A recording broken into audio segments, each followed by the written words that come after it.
tinokuchingamidzai kuchechi yeChrist Embassy yepamhepo yatinoita muchishona. Iko zvino hapachina chikonzero chokupedza svondo rose usina kupinda chechi, nokuti painopindwa unenge usipo, kuda wakanga uri kubasa pakaenda vamwe kuchechi, kuda wakanga uri parwendo, kuda chechi yeChrist Embassy haisati yakuwanikwa kwaunogara, kana kuti unofarira hako kudzidza shoko raMwari nechishona. Ino ndiyo yave chechi yako. Chipinda tinamati. Haleluya. Tinosangana zvekare pamunamato wedu weChrist Embassy watinoita pamhepo muchishona, ndichivimba senguva yose kuti makava nesvondo rakanaka, uye zvekare ndichivimba kuti makatanga mwedzi wachivabvu zvakanaka. Haleluya. Takatokutumirai shoko remwedzi wachivabvu, mwedzi wekurumbidza. Haleluya. Mwedzi wekurumbidza. Gore rapera nyamavhuvhu takava mwedzi wanyamavhuvhu wegore rapera wanga uri mwedzi wekurumbidza zvekare. Uno waita zvekare mwedzi wekurumbidza. Takakutumirai mashoko akataurwa nabvudzi Chris vachitsanangura shoko iroro, vachitsanangura zvekare kwatiri kuenda, tsanangura kuti tichange tiri kuzongorumbidza Mwari, kukoshesa kurumbidza Mwari zvichienda mberi, zvikuru sei muna chikumi. Patopinda muna chikumi, mwedzi wachikumi gore negore unonge uri mwedzi wekunamata, asi kwanzi mugore rino kunamata kwacho kunenge kuri kurumbidza Mwari. Saka kwanzi zvinambo 30 zvega zvega zvezuva rimwe nerimwe romwedzi iyoyo wachikumi pane boka revaimbi vanenge vachititungamirira kuimba tichirumbidza Mwari. Haleluya. Uye kwanzi tichibuda ipapo tichange tangorumbidza Mwari muchacha tichienda kwai kusvikira tabvutwa, tabviswa pano panyika. Haleluya. Kureva kuti kubvutwa kwavatsvene kwava pedo chose, kana taakugona kuronga zvatichaita kubva panguva ino kusvikira panobvutwa vatsvene, kureva kuti kubvutwa kwacho kwasvika. Nguva yasara inguva yatogona kutoronga kuti kubva nhasi kusvika musi uyoyo tinenge tichiitei, taagona kutoirongera. Haleluya. Asi saka mwedzi uno wachivabvu kwai tiri kurumbidza Mwari, asi tichigadzirira zvekare kurumbidza Mwari kwatichazenge tichiita mwedzi wachikumi zvichienda mberi. Saka mwedzi wekurumbidza Mwari. Haleluya. Gadzirira kurumbidza Mwari. Ndotoona sokuti mwedzi wachivabvu uyu mwedzi watiri kumbojairira kurumbidza Mwari kwacho. Kuti kana tazopinda mumwedzi wachikumi zvichienda mberi, taanyanzvi dzokurumbidza Mwari, taakunzwisisa kurumbidza Mwari. Saka dzidza pamusoro pokurumbidza Mwari mumwedzi uno, dzidza pamusoro pekunamata Mwari uchivarumbidza. Tichawana nguva muminamato iyo inei, nguva dzatichataura nokudzidzisana zvakati wandei pamusoro pekurumbidza Mwari. Haleluya. Asi toda kuti ndine shoko randinoda kutora murhapsody, randoda kutaura kwamuri, randoda kuti tidzidzisane. Shoko rakabuda murhapsody kwanzi hutano hwakanaka. Hutano hwakanaka. Tsamba yaJohani yechitatu chitsauko chokutanga ndima yechipiri. Kwai hama yangu, ndinoshuva kuti ubudirire. Budirira sokubudirira kuri kuita mweya wako, uye uve nehutano hwakanaka. Ndizvo zvandinokushuvira kudarika zvimwe zvose. Mwari vanokushuvira izvozvo kudarika zvimwe zvose. Kwai Satani ane zvinhu zvaanotsvaka kukanganisa pavanhu vaMwari. Chimwe chacho hutano hwavo. Haleluya. Kwai hutano hwevanhu vaMwari ndo humwe hwakanangwa naSatani. Ndomwe hwanoda kukanganisa, kufurusa. Ndokusaka usingafaniri kuti kana ukarwara muviri wako usiri kunzwa zvakanaka, wongofunga kuti hameno chandadya, hameno zvandazovata nedivisiro kana usatanga kumhanyirira ikoko, tanga kufungira muvengi. Nokuti kana ukamhanyirira ikoko unobva wada kungotsvaka kungogadzirisa dambudziko racho nenzira dzingangoitwa navanhu vese vese. Pose pauri kumhanya uchiti hakuda, regai ndimbomwa piritsiri, regai ndimbodai, chirwere chiya chiri kutokomba mukati. Paunozopepuka kuti woona kuti zvakuda munamato, nokuti vamwe vanozoona kuti zvinoda munamato nokuti mushonga waramba kushanda. Ndo paunozoona kuti zvakuda munamato. Vanozoona kuti zvakuda munamato nokuti kwachiremba kwanzi hatichakukwanisi, ndo pauzoti chiregai ndichinonamata. Kazhinji kachona dzimwe nguva unenge wachitozononoka zvino. Haleluya. Zvangova zvekungotsvanzvadzira zvavakuita, zvichisina kuvimba naMwari kwakakwana mukati, zvatongova zvekungomhanya. Asi ukatangira ipapo kuziva kuti muvengi ndiye waita izvi. Fudzi Kristu vane zvavanotidzidzisa vachiti kwanzi vachitaura pamusoro pezvavanoita ivo, kwanzi nyangwe ndikagumburwa ndinotomanyirira kutotaura shoko raMwari, ndoti pora nezita raJesu Kristu. Kana ropa rikatanga kubuda, ndoti ropa chitomira kubuda izvozvi. Kwanzi handingoti ndakava dombo, ndisungewo nemucheka, ndigezewo gumbo rangu. Ndinotanga ndataura shoko raMwari. Nemhakei nokuti muvengi kazhinji kacho ndiye anenge aita izvozvo. Saka akasarohwa musoro, dambudziko racho rinozotanga kuenderera mberi wakavarairwa.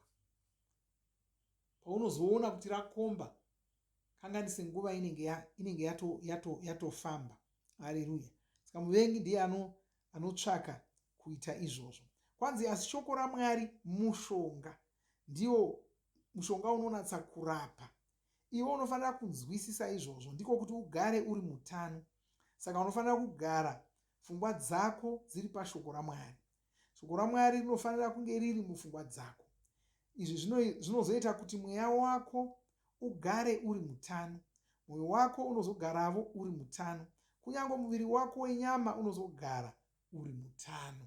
Haleluya. Kwai pfungwa dzako ngadzigare dziri pashoko raMwari. Pfungwa dzako ngadzigare dziri pashoko raMwari. Usamirira kuti utange wapinda munjodzi. Njodzi dzinofanira kukuwana uri pashoko raMwari. Haleluya. Dzinofanira kuwana shoko raMwari riri mupfungwa dzako. Saka usatanga kuzotsvaka ndipewo ndima inotaura nezveuporeswa, wanga usingaizivi sei kusvika pauzorwara, wadii kugara uchitori naye. Ndipewo imwe ndima yaya yakamboparidzwa yaya, ndipewo gara pfungwa dzako dziri pashoko raMwari. Gara shoko raMwari riri mupfungwa dzako. Gara uchiritaura nemuromo wako. Haleluya. Ndo raunofanira kunge wakatungamidza. Njodzi ngaiuye ichiwana pakasungwa norwaya paine shoko raMwari, pane kuti yowana pari zinyekenyeke wozoda kupasunga norwaya yapinda. Kwai wada kuvhara danga, ng'ombe yapoya. Yatopoya, ng'ombe yaenda.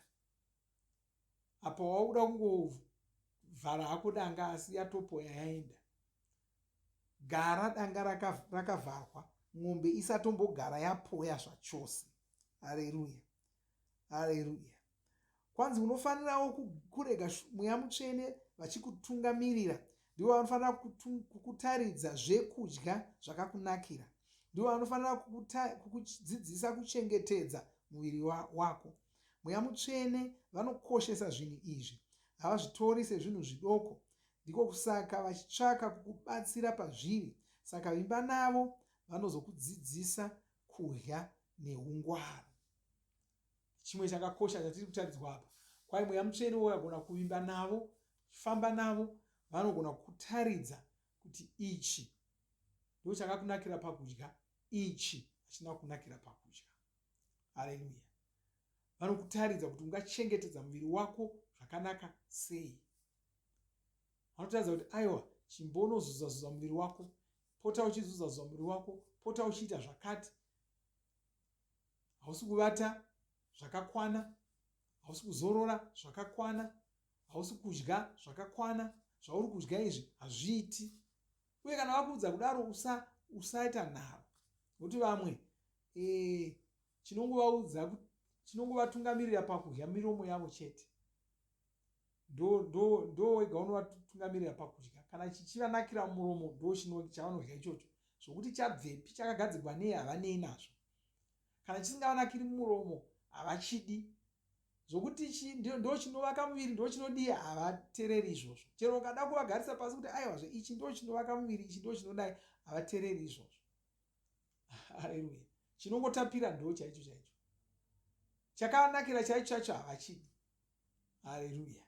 Unofanira kunzwisisa izvozvo kuti munyika yatiri mazuva ano, zvinotapira-tapira nezvinoita sezvinonaka, zvikuru sei zvinenge zvichitengeswa navanhu, hazvina kutokunakira izvozvo.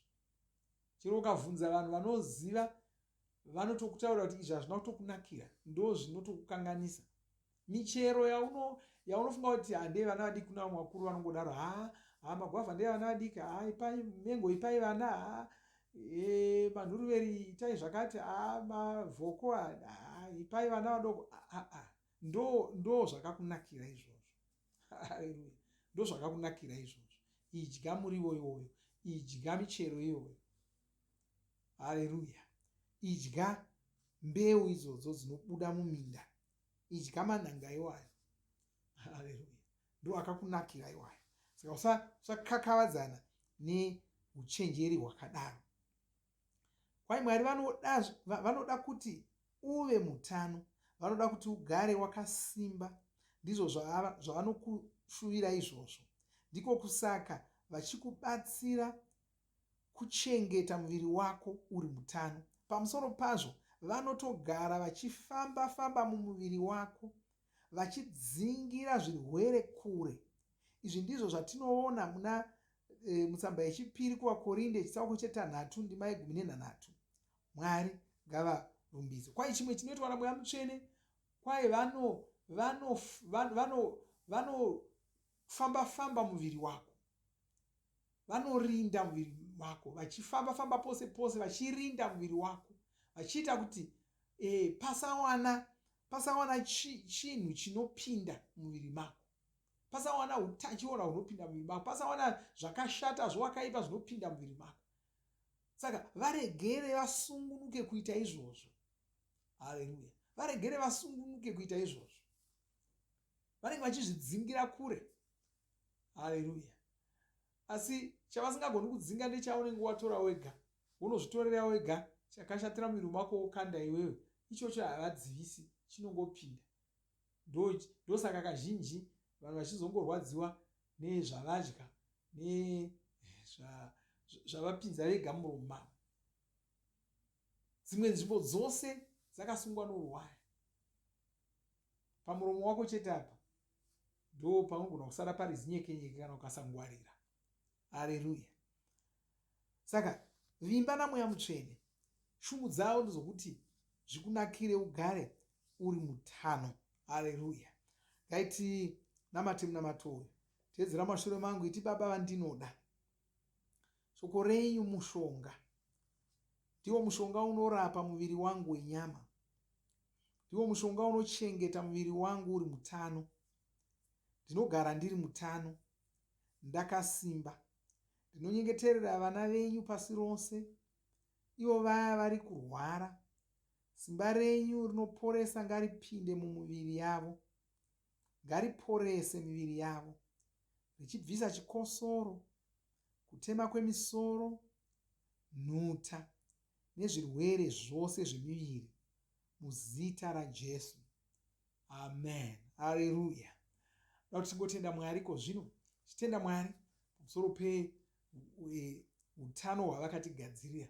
Chitaura iwe pachako, chitaura kuti Mwari vanokushuvira, Mwari vanondishuvira kuti ndive mutano, saka nokudaro hazvigoni kuti ndirware. Haleluya. Ngatinamatei chitenda Mwari.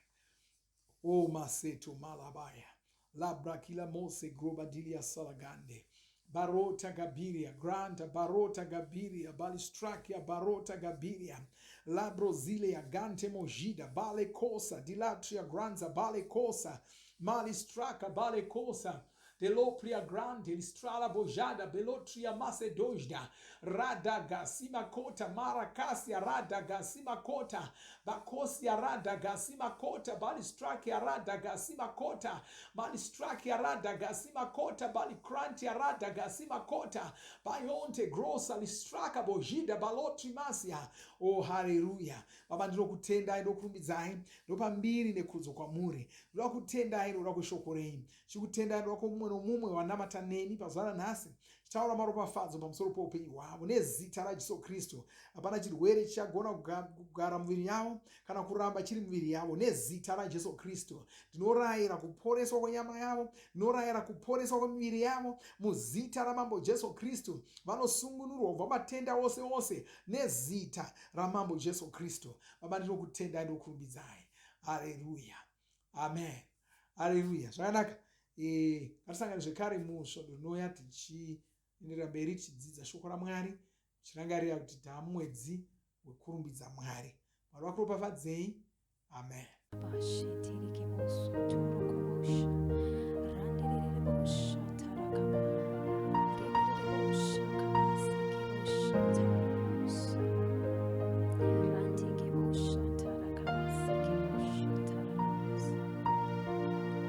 Mazuva angu ose ndinokurumbidzai nekuti ndinokudai Ishe. Mazuva angu ose ndinokuongai nekuti ndinokudai Ishe. Mazuva angu ose ndinokurumbidzai nekuti ndinokudai Ishe. Mazuva angu ose ndinokuongai nekuti ndinokudai Ishe.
tinovimba makomborerwa nemunamato wesvondo rino. Kana manga musati mazvarwa patsva, namatai mumashure mangu, muchidudza, muchirevesa. Taurai muchiti, Mwari vari kudenga, ndinouya kwamuri, ndinokoka Jesu kuti vapinde mumwoyo mangu. Ndinokumbira kuti Jesu vatonge upenyu hwangu. Ndinopupura kuti Jesu ndivo vavaishe wangu. Saka ndinogamuchira upenyu usingaperi mumweya mangu. Ndazvarwa patsva, ndava chisikwa chitsva. Ndinokutendai. Amen. Makorokoto mazvarwa patsva, tinokugamuchirai muchechi yeChrist Embassy. Titumirei zita renyu nekwamunogara. Munogona kutumira iri SMS kana WhatsApp pa 0772 215 kana kutuma tsamba pa shona@gmail.com. Muchida kupa mpiro yenyu neEcocash, rovai namba *151*2*5*58225 motevera zvinenge zviri kutaurwa neEcocash ipapo. Kana muine nhare dzemazuva ano, munogona kushandisa KingsPay kupa mpiro yenyu. Shandisai kodhi inoti TNIOG nemavara makuru. Tinoda kukuzivisai zvinotevera.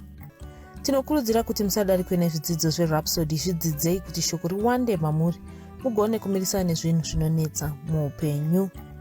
Tinodavo kuzivisa vane nhare dzeEconet kuti *205# mava kugona kuwana Rhapsody panhare dzenyu kunyangwe musina WhatsApp. Rovai nhare idzi muwane Rhapsody panhare dzenyu zuva rimwe nerimwe. Munorova *205#, mosarudza Daily Devotional.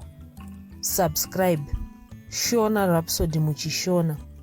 Munamato uno munoubata pa WhatsApp, pa radio, pa YouTube panoti Shona Online Church, pa www.ce-shonachurch.org, nepa vcc.rhapsodyofrealities.org. Tinokumbira mutizivise kana muri kutibata pane imwe yenzvimbo idzi. Kana pari painternet, munogona kunyoresa muchitipa zita renyu. Kana pari pa WhatsApp, tinyorerei tigopota tichikutumirai zvimwe zvidzidzo, kana kutitumira SMS pa 0772 166 928. Ivai nesvondo rakanaka.